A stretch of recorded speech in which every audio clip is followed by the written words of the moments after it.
The way I see it, there are Soulsborne games, and then there are Souls-like games. The Soulsborne games, obviously, are the ones made by the company that birthed the genre, From Software. Souls-like games are made by companies that clearly take inspiration from the Soulsborne formula, but differentiate it enough so that it feels original. These games include the likes of Nioh, Mortal Shell, and Star Wars Jedi Fallen Order. Then there's Lies of P, which I believe falls into its own category. It's a game that is virtually identical in every way to a Soulsborne game except for the fact that the studio is different, with one or two minor changes to the gameplay formula.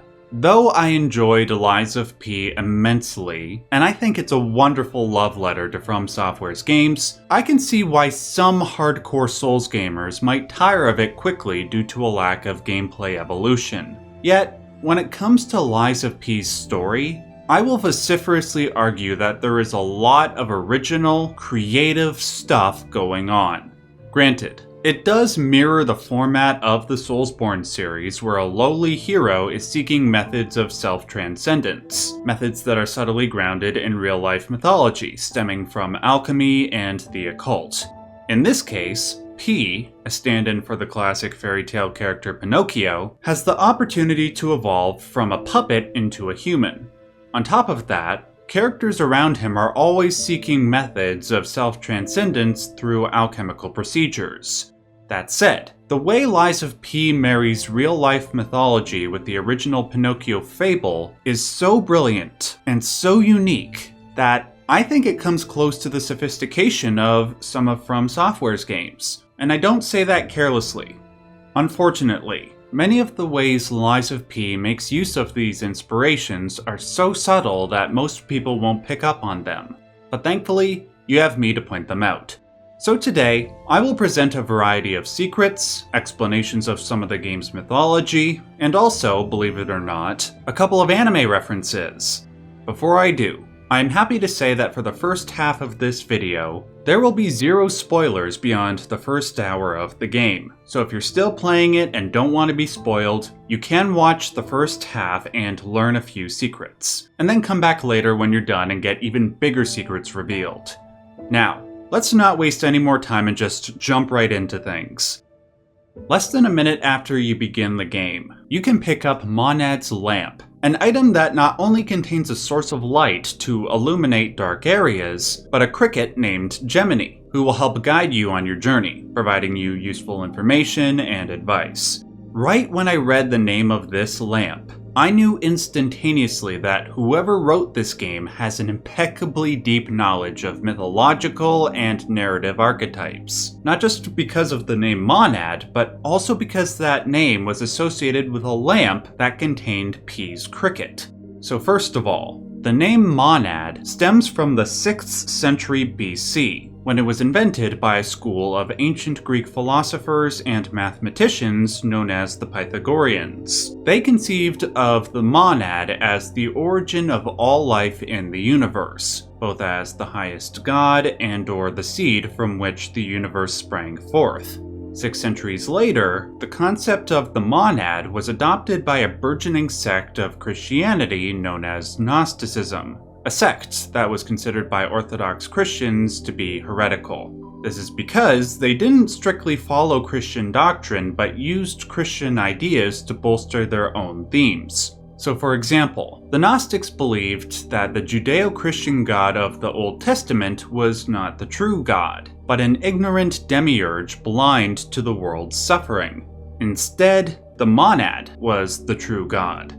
Now get this. The man who is credited with introducing the monad concept into Gnostic Christianity was a man named Valentinus. If we observe the plaque on the statue in Krat Central Station Plaza, we learn that the statue is of a man named Valentinus, who apparently had a great impact on the city of Krat. I will explain more in the spoiler section. For now, let's turn our focus back to why the concept of the monad is relevant to Gemini the cricket. The Gnostics believed that within every conscious being lies what is known as a spinther, a divine spark or splinter that is roughly equivalent to the Greek concept of pneuma, or spirit.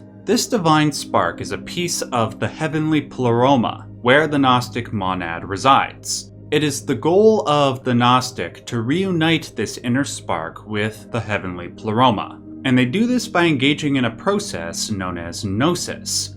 Though the literal translation of the word gnosis is knowledge, its true meaning is closer to something like insight or enlightenment. This inner spark is equivalent to the human conscience, and by following one's conscience, by engaging in moral acts, a human can become worthy of the pleroma. The idea of following one's conscience, doing what is right in order to transcend one's current self, is an idea that rests at the heart of the Pinocchio fable. Let's use the version that I think most people watching this video will be familiar with, the Disney film from 1940. To transcend his puppet body, Pinocchio follows his conscience, which is personified in the form of Jiminy Cricket. By listening to his conscience, his cricket, he will become a real boy. In that sense, Jiminy is much like the Gnostic spark, except instead of trying to transcend the mortal flesh, Pinocchio is trying to transcend his puppet body. These similarities carry over perfectly to Lies of P. Gemini is P's guide. He resides within a lamp, a light source akin to the Gnostic spark, the spinther. Just as our conscience will guide us out of the darkness towards the light, the lamp will guide P even if, quote, he gets lost in the fog. The theoretical endpoint of this spiritual journey, be it for a Gnostic, for Pinocchio, or P, would be the highest conceivable value, the highest good, the monad. Thus, calling the lamp Monad's Lamp is genius, and is a perfect marriage between Gnostic concepts and the story of Pinocchio. That's the one major piece of the game's lore that I can talk about without spoiling anything. Before I move on to the spoiler-filled lore, I will detail a couple of minor references and Easter eggs. Let's stay on the topic of Gnosticism by looking at the character of Sophia. In Gnosticism, it is believed that the pleroma can be adequately understood as the mind of God, of the monad. Prior to the creation of the universe, the contents of the monad's mind emanated out into the pleroma. These mental contents became personified in the form of what the Gnostics called aeons. In Valentinus' system, there are 30 aeons, 15 male and 15 female. The most famous and most important of these aeons was known as Sophia, which in Greek translates to wisdom. Sophia rested on the border between the pleroma and the material void. At some point, Sophia decided to leave the pleroma and birth the material universe. To link this back to what we talked about before, Sophia's light splintered throughout the infinite void. That light is her wisdom, a spark that lies dormant in every human until we become conscious of it. It is through the wisdom granted by Gnosis that we might make our way back to the monad. In Lies of P, Sophia provides insight and wisdom to P, as well as the power to continue his journey. Finally, I did say that the game has a couple of anime references. The first comes in the form of a 2006 anime named Ergo Proxy. Without spoiling anything, the focus of that anime is on godlike beings known as proxies. There are two proxies in particular that I would like to give attention to. One is the titular Ergo, and the other is named Monad. Based on these two names alone, I like to think that the writer of Lies of P was a fan of Ergo Proxy, that they understood its Gnostic references and incorporated them into his own mythology, with the clearest smoking gun being the naming of Lies of P's blue currency, Ergo. Now these were all the things I could discuss without spoiling events and plot points that occur beyond the first hour. If you don't want those things spoiled for you, bookmark this video and then come back to it when you're done the game. I got a lot of other cool stuff to share with you. You have been warned. As we learn from a combination of lore documents and loading screens, the city of Krot is controlled by a group known as the Alchemists. They came to Krot 30 years prior to the beginning of the game, in order to mine a deposit of ergo that laid underneath the city. They then used that ergo to animate puppets and power their technology to create an advanced society. At the time when the alchemists arrived in Krot, their leader was the aforementioned Valentinus, whose last name was Monad. He married a member of one of Krot's most well-known families, Lady Isabel, which marked the beginning of this new era for Krot. The union of the alchemists and the old families was marked by the paradoxical union of the Ouroboros, an alchemical symbol which marks both the beginning and end of the alchemical great work, that end being the Philosopher's Stone and/or the gold. Sophia was Valentinus's daughter. This, of course, parallels the Gnostic myth where the Aeon Sophia was birthed by the monad. Unfortunately, when the puppet frenzy happened, it began on Rosa Isabel Street, where Valentinus had been living. The event killed him, which forced the alchemists to choose a new leader. That new leader would be Simon Manus. Before I get into his motives, I should note that Simon Manus' name is very close to the name of another famous Gnostic. His name was Simon Magus, who some Christians might recognize as Simon the Sorcerer from the Book of Acts. He was a man who tried to buy the power of God by offering money to Jesus' apostles. Both Manus and Magus share similar goals and commit similar actions. According to the anti-Gnostic works of early Christians like Justin Martyr and Irenaeus, Magus tried to convince the people of Rome that he was the one who appeared among the Jews as the Son of God, and then he further convinced them by performing sorcery. In short, both Magus and Manus wanted to be God.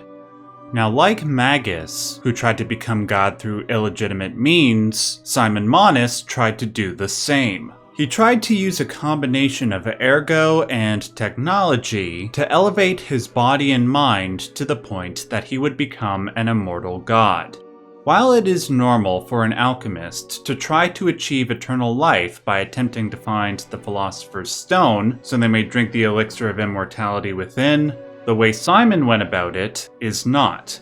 As a scholar of alchemy who has done many videos on the subject, I can confidently say that one can only achieve the Philosopher's Stone and become immortal if they achieve the inner gold, an internal reward, one that is synonymous with the external Philosopher's Stone. The alchemical gold is hinted at in various places in the game, from the gold coin tree to the imagery of the sun on the alchemist seals, which symbolizes the alchemical gold. Most importantly, though, there is the golden ergo. I think it is safe to surmise that ergo is something like the physical form of mind itself. Sophia says it is the distilled lifespan and memories of an individual. Test subject 826 says it enables him to read people's minds. Vanini says ergo awakens a sense of ego, of self, of mind within the puppets. As we see in the case of monstrosities like the green swamp creature who possesses a piece of golden ergo, or the golden veins that pop out of the ground near the end of the game, the transmutation of lesser ergo into golden ergo in those instances was ill-intentioned and wreaked havoc. With Manus, he did several terrible things, especially but not limited to his siphoning of ergo from Sophia to complete his alchemical projects. Doing so prevented him from achieving his true goal. It is only by following one's conscience and doing moral acts that one can safely transmute their inner ergo into gold, which will then simultaneously merit them the gift of eternal life. And to cap things off, here is something that will blow your mind. The symbol of the monad is the same symbol the alchemists used for gold. I will now conclude this video with one final anime reference. There is a strong piece of evidence hidden in the game that suggests that Simon Manus' goal of becoming God was not only inspired by Simon Magus, but the main villain of Fullmetal Alchemist Brotherhood. Incoming spoiler, so make sure to stop watching if you have been meaning to watch that anime series but haven't yet. So, there are two documents in the game titled So Said Pistris 2 and 3. The titular pistress is Simon Manus, for the document titled Simon Manus' Confession says that Pistress is his middle name. All three documents outline an occult history of Krot, as well as Manus' intentions to become god. The two Pistress documents appear to not be written by Manus himself, but by his disciple Adriana. In her addendum, she writes, "Praise Pistress, the one who will swallow even God." I don't know about any of you, but the only place I've ever heard the phrase swallow God was in the anime Fullmetal Alchemist Brotherhood. In episode 61, titled He Who Would Swallow God, the main villain known as Father literally attempts to swallow God. In that episode, God appears during an eclipse, when a door magically appears in front of the eclipsed moon, revealing the eye of God. Father then takes on a gargantuan form so he may reach up to the moon and consume God. There is more stuff regarding Lies of P that I would love to talk about, but it all comes down to you. If you want more, make sure to give this video a like, leave a comment, and share this video with fellow fans. Finally, special thanks to Indy once again for the awesome thumbnail art. Until next time, remember to stay safe and stay yellow.